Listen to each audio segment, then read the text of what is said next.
I'm Connor Reid with words to that effect. Stories of the fiction that shapes popular culture.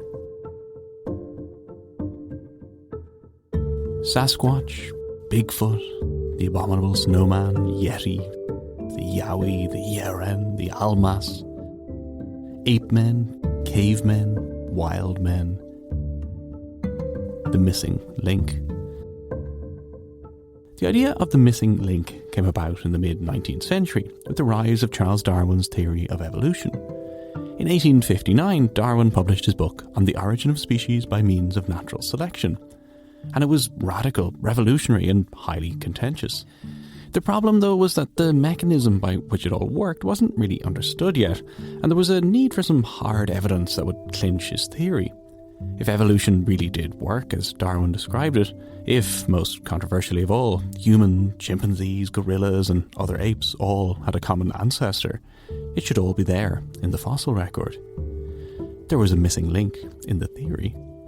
Well, actually, there were lots of missing links, and they weren't really links because that's not how evolution works, but we'll come back to all of that. For now, the hunt for the missing link was on. So he postulated then the missing link as the one thing that would really conclusively prove his theory. The theory being that we are all descended from a common ancestor. So if you could find an intermediate form, a fossil of an intermediate that showed that there was a transition period when an organism had the characteristics of two completely different species, that would prove the theory. Professor Virginia Richter. Okay, so my name is Virginia Richter. I'm a professor at the University of Bern in the Department of English, and my special interests are Victorian and modern literature, and in particular also the connections between literature and science. This was a period when plenty of exciting paleontological finds were being made, dinosaur bones in particular, as I'm sure you know all about from listening to episode 25. And then, just after Darwin's Origin of Species, there was a key discovery: Archaeopteryx. That was discovered in a quarry in Bavaria in 1861, so just 2 years after the publication of The Origin of Species. This fossil, or this showed, combined the features of reptiles and birds. So it looked like a reptile, but it had feathers on it. So it would have been really a very timely discovery, proving or supporting Darwin's theory. But of course, immediately there was a huge controversy about that. There was a dispute between Thomas Henry Huxley, who was, of course, Darwin's staunchest supporter, and Richard Owen, who was the most famous anatomist of his day, and also an antagonist of evolution theory.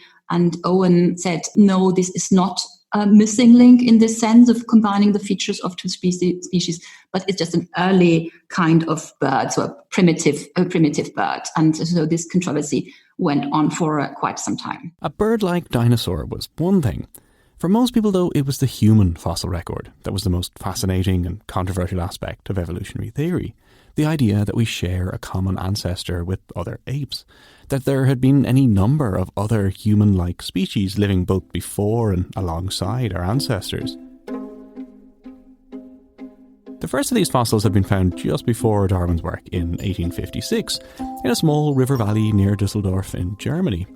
The area was being quarried for limestone when some very unusual human-like fossils were uncovered. News of the discovery spread rapidly, such that you already know the name of this small valley of the River Düssel: Neanderthal. So that was 1856, and that these were discovered by chance. And then again, the same thing happened, that we had a very intense debate between scientists as to what these bones signify. Now, are they really forms of a primitive human, so a humankind's ancestors, modern man's ancestors? Or were these skeletons just deformed by some illness? Why is this strange shape? Is that a freakish occurrence? Does it actually nothing have to do with human ancestry? The debates continued, but this was to be the first of a number of discoveries in close succession across the second half of the 19th century. And then there was the German follower of Darwin, Ernst Haeckel, who had postulated, taking up Darwin's ideas, who had postulated the idea of the Pithecanthropus.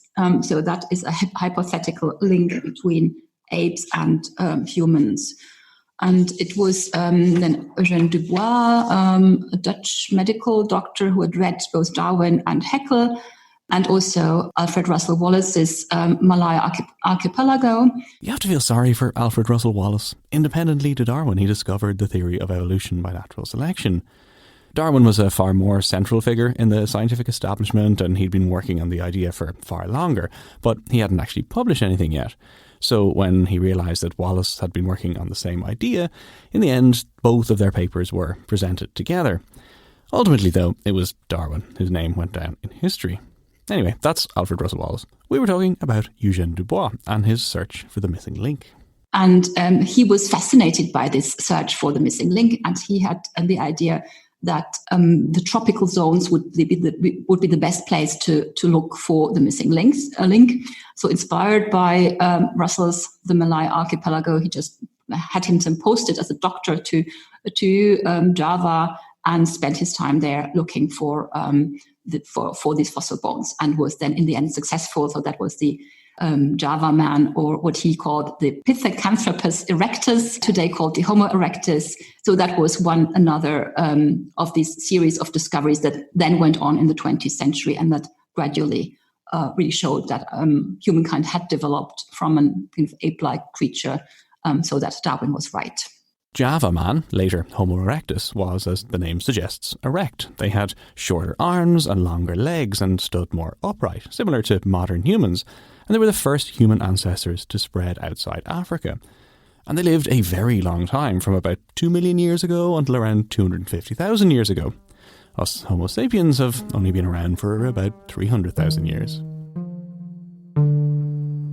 And so, as new human ancestors were discovered, more Neanderthals were found over the decades as well. A pop culture image grew around these missing links. For the most part, early 20th century depictions of Homo neanderthalensis, the Neanderthal, or Pithecanthropus were of brutish, dim-witted cave dwellers. Lots of hair, big clubs, animal skins, you know the idea. And they started popping up in lots of works of early science fiction and in adventure tales, from H.G. Wells to Arthur Conan Doyle to Edgar Rice Burroughs. And these ideas have changed and been updated a lot in recent decades, especially with regards to the intelligence of early humans. But the brutish Neanderthal image is now so well established that it's kind of hard not to think of them in this way.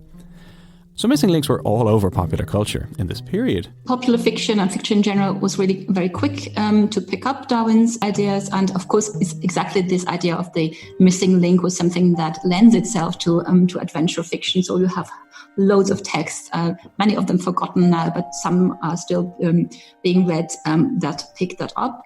The beauty of the missing link is that it's missing, which means it's a puzzle. It's something that can be solved, something that can be found following a quest in an adventure novel, or it's the missing link in a mystery tale.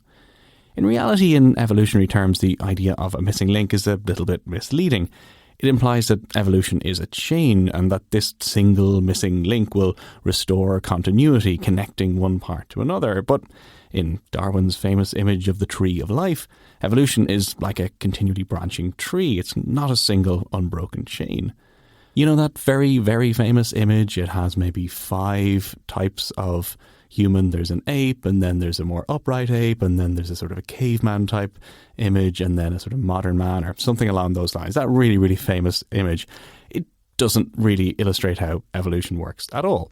But these sort of images and the missing link images is much easier, and it's much more powerful, and it's much better for a narrative. So that's the idea that has stuck around. I did an episode recently on Jekyll and Hyde, number 35, if you want to have a listen.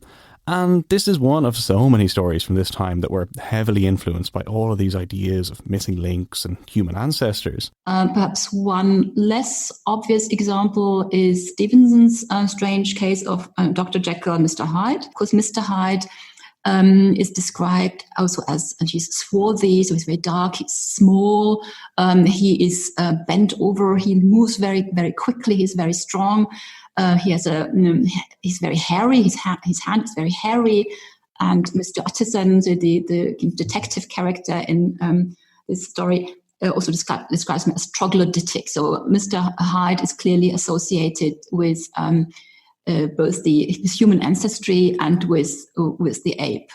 And of course, that is particularly a particularly nice analysis of this anthropological anxiety, because, of course, Mr. Hyde is the alter ego of Dr. Jekyll. So this apishness and savageness are lurking inside the civilized Englishman and are always in danger of erupting. This idea of so-called savageness lurking inside the civilized is at the heart of Tarzan too, who I talked about 2 episodes ago.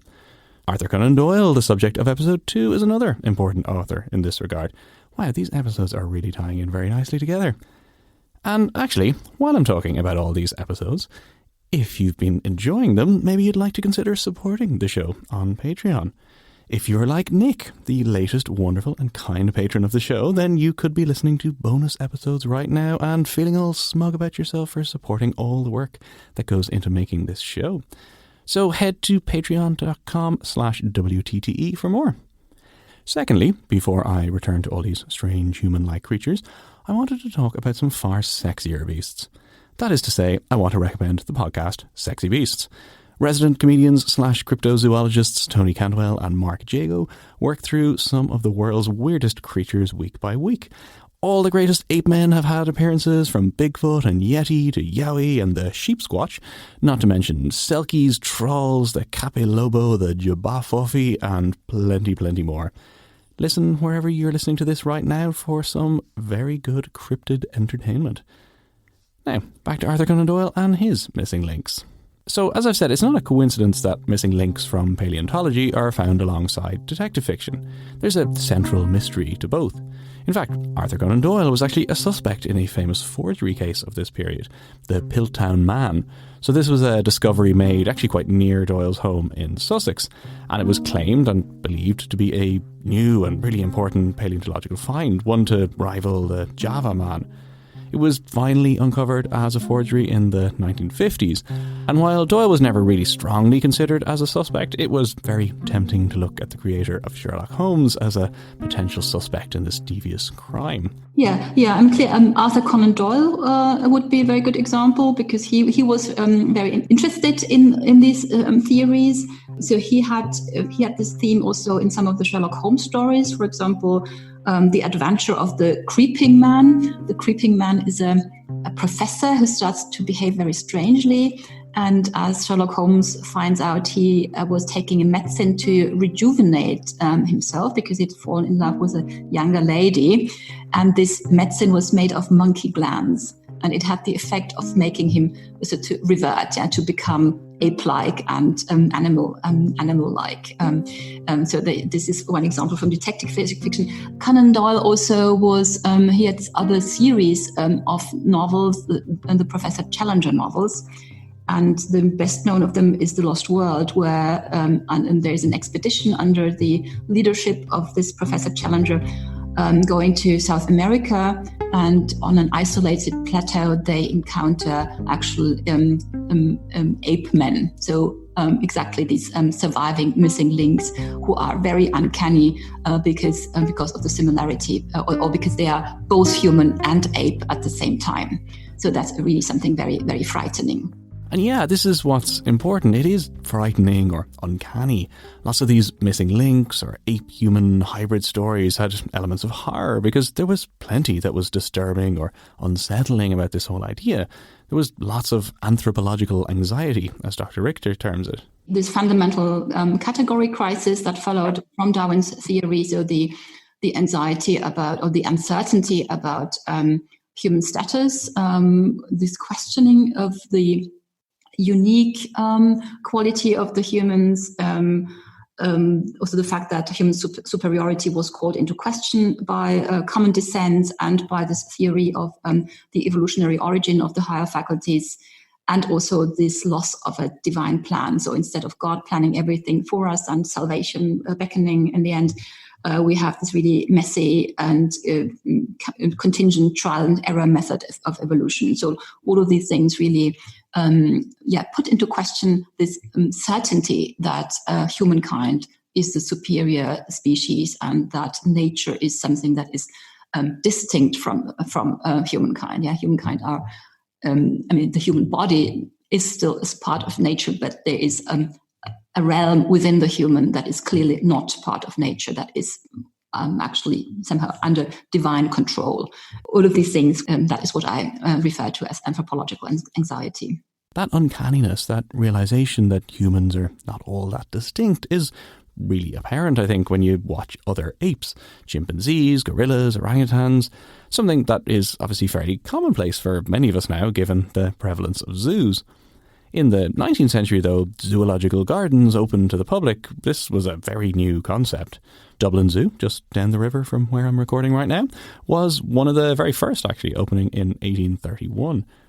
And while chimpanzees and orangutans were a bit more common in zoos around this time, the gorilla remained a mystery until well into the 20th century.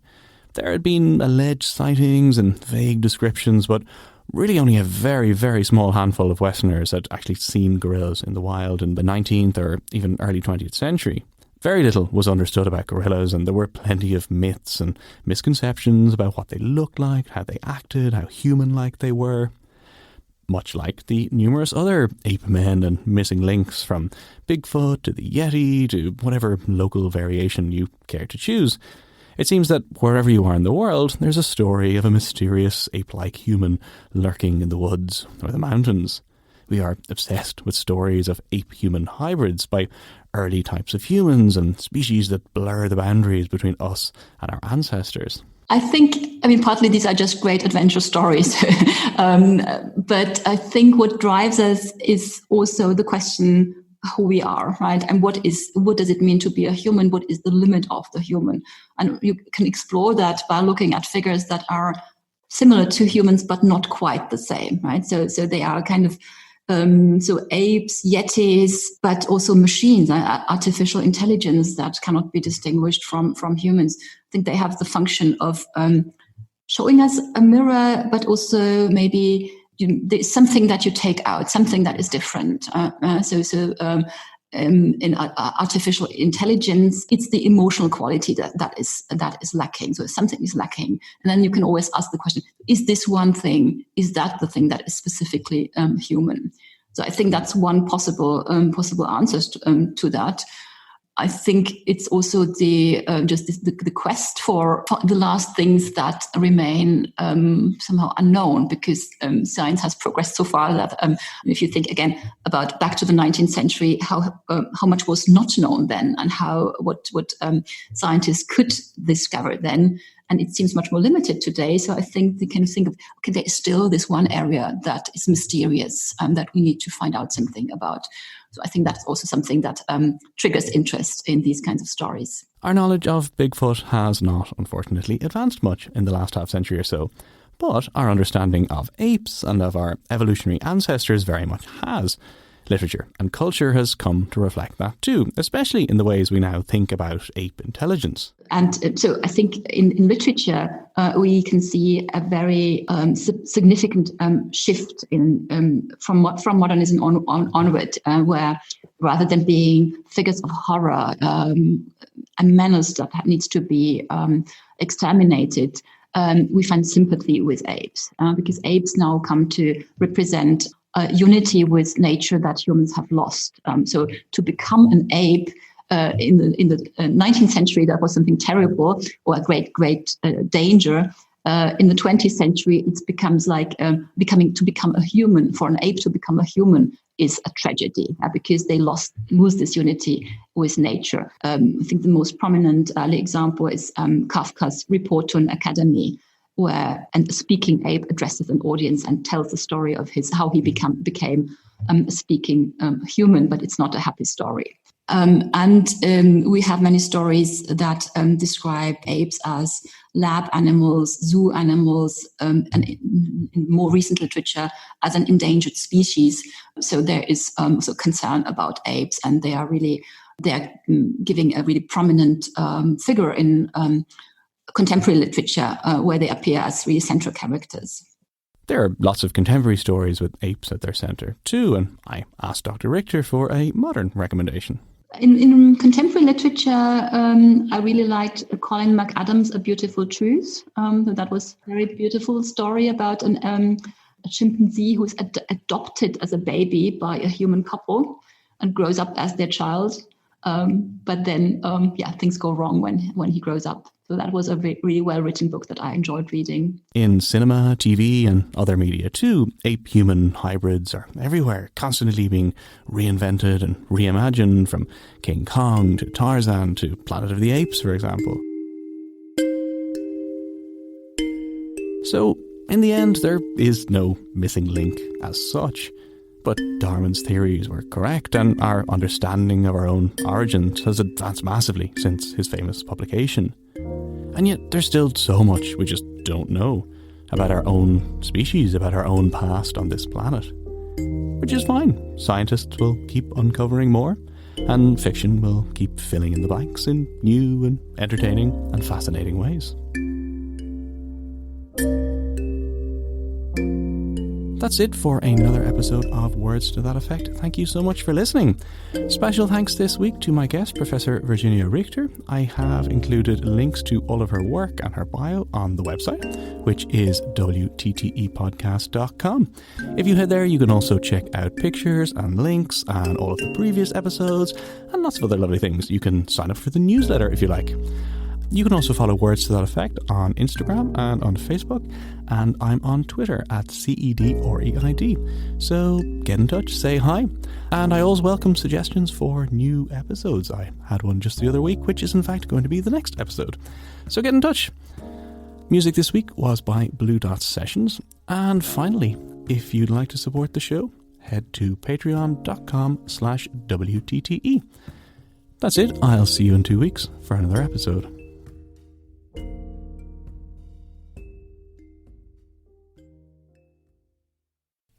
This podcast is part of the Head Stuff Podcast Network.